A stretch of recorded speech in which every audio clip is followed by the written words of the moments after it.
Okay, well, I don't know if you can hear me or not, but we'll just see how we go from here.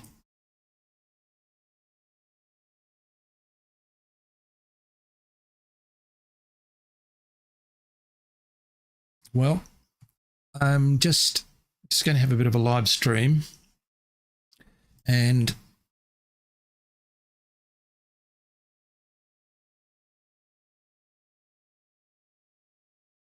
see if anybody pops in. There's been a lot happening in and around what's been happening during Sunday. It's been a very tragic event up here on the central coast of New South Wales.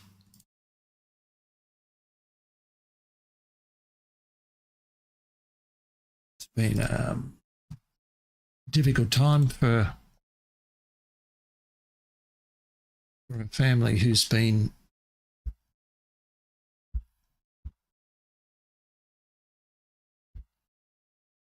visiting the Central Coast.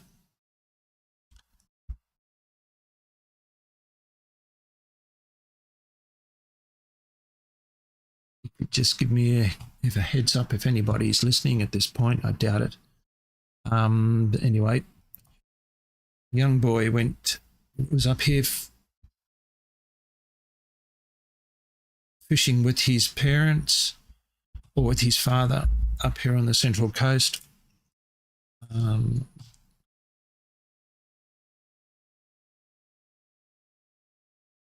it was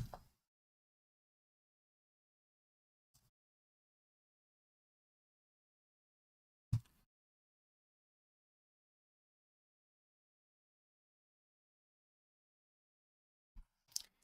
think I might just sort of stop this. Yeah.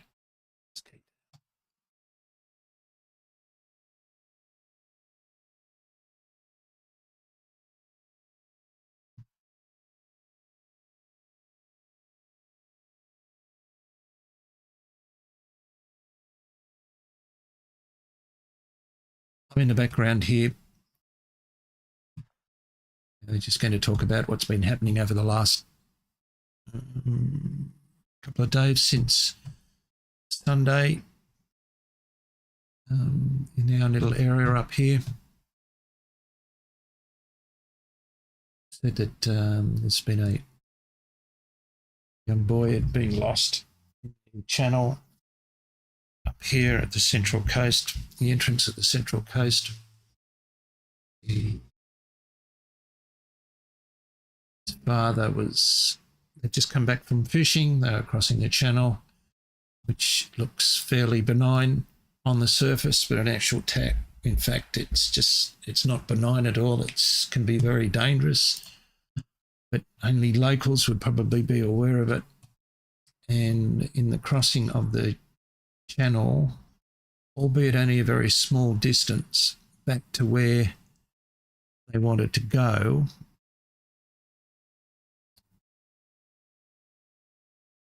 basically what happened was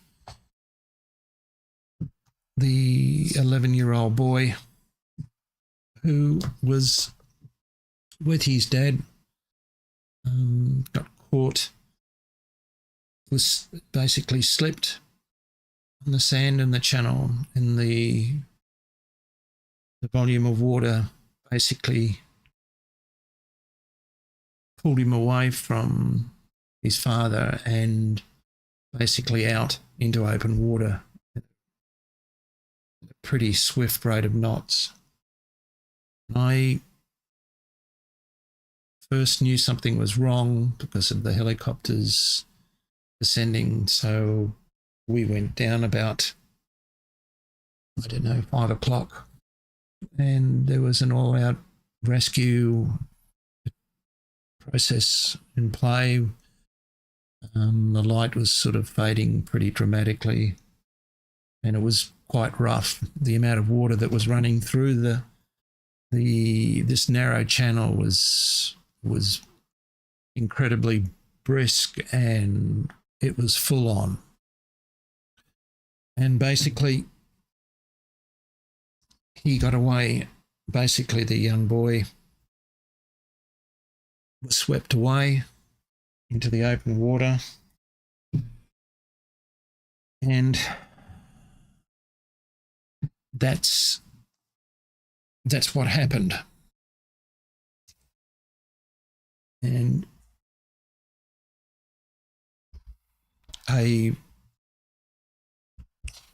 hope the volume's up okay. Probably not. I'll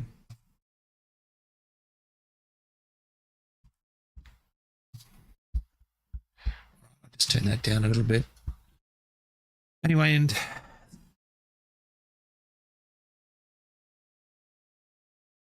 so that's what happened. The young boy was swept out to the ocean, and everybody.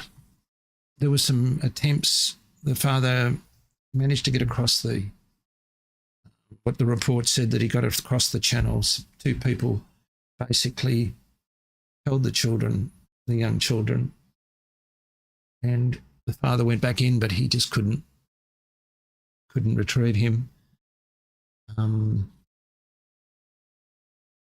Lifesavers had already gone off. I think maybe 15, 20 minutes, half an hour had already gone off. So it was an incredibly challenging situation where you have a young boy obviously in the water with a great volume of water rushing out from the lake or Tuggerah Lake into the ocean, and you've got rescue attempts coming in from all over the place. There were 2 helicopters, a care flight helicopter and life-saving helicopter. There were jet skis and boats and what have you. And unfortunately, they had to call the rescue off because of fading light. And first thing in the morning, they were back there again on Saturday. Sorry, they were back there Monday morning.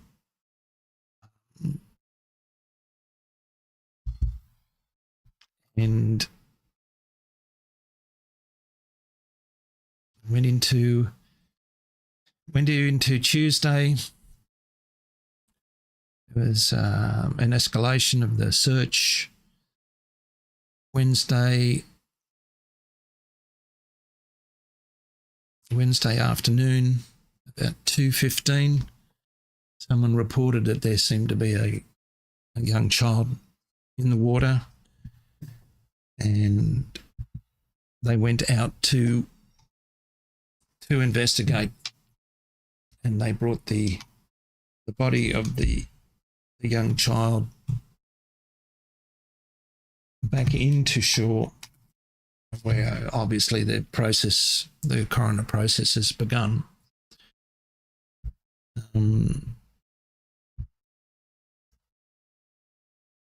It's a very sad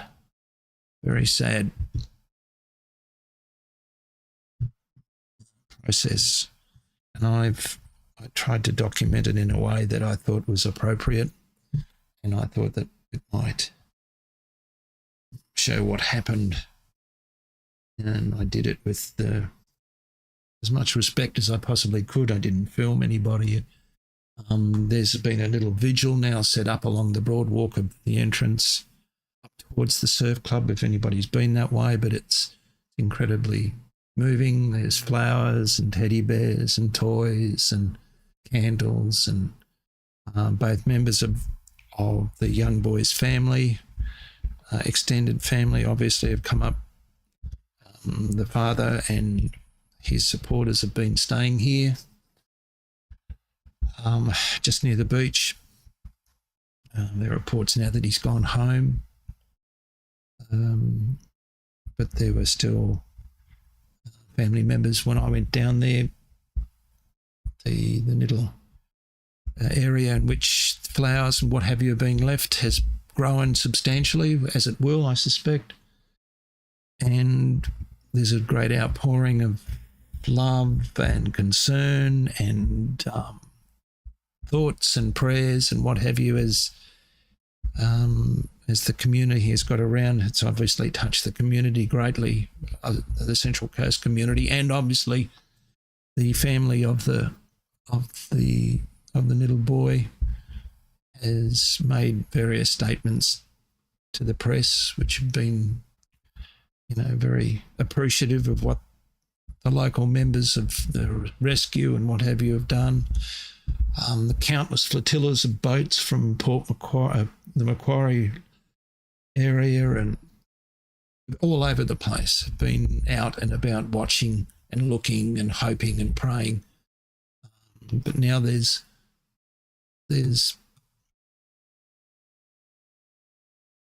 something that they can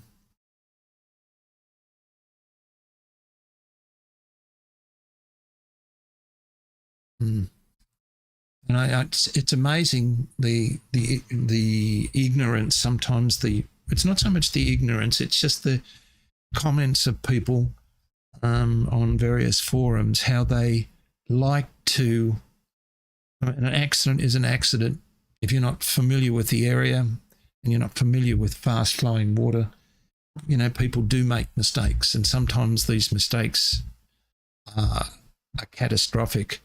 But to rub in the bleeding obvious and to be so determined in making your point as being the most important point, and then to shift proportion and blame back onto the grieving parent or parents, is a very callous appreciation of the situation. There'll be time, and that's what the process of the coroner is there to report. There's time that this will be reflected out in the wider audience, but sometimes it's probably better. It's more prudent to hold your tongue than to say something. And when the grief is so raw and so current, it's tragic, really, that they have to feel that they need to proclaim their stance. And of course there are questions about that, but that's not the time now. The time now is to allow the family to gather around their little boy and to show their love and respect, and allow them to mourn and to grieve and to take their little boy and put him at rest. The pain that the father must feel about the situation and the surrounding situation must be incredibly visceral and incredibly damaging. And it's not the time for finger pointing or retribution or I told you so. It just isn't. There's plenty of time for that later. So that's all I wanted to say. That's all I wanted to come on and say. I just want to pass on our family's deepest condolences to the family of this. Not that they'd ever know who I was or what anything. But I just want to pass on my condolences to the family.